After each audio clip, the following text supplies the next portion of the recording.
Hi everyone, it's Mike with Crane Realty. Had an interesting phone call earlier today with regard to a potential buyer hoping to speak specifically with the listing agent on a property. After informing that person that I wasn't the listing agent for it, but I'd be happy to schedule showings or what have you, the person showed their intent specifically really just to speak with the listing agent. And then I asked him exactly why, and he told me, he said, well, by cutting out the middleman, working directly with the listing agent, I'm going to be able to save more money. I said, well, that's really interesting. I then informed this buyer, I said, look, as far as what that listing agent's sole purpose is with regard to that particular property, they're under contract. They're under contract to work for the best interest of the seller to get the most amount of money possible for that seller. Their intention is not to also pick up a buyer and save that buyer money, right? They're under contract for the seller. There are some really good agents out there that do what's called dual representation or dual agent. And by doing that, they're simply going to have a conversation with you and they'll go down a list of bullet points that will address your interests in putting an offer together that they can then represent to their seller. Where it becomes a little bit of a slippery slope, and certainly, all agents are aware of this and try their very best not to break any fiduciary responsibilities that they have to their sellers. They can't advise you and say, hey, my seller's willing to actually come down to this price point. Why don't we start there? They're not going to do that.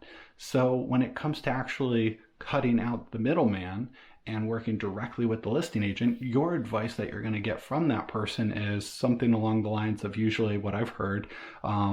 We've had a fair amount of traffic on the property this week. It's pretty competitive property.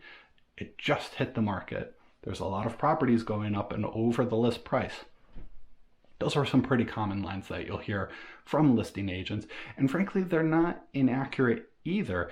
And even if you have your own buyer's representation or buyer's agent representation, that actually might be some of the feedback that you'll get as well.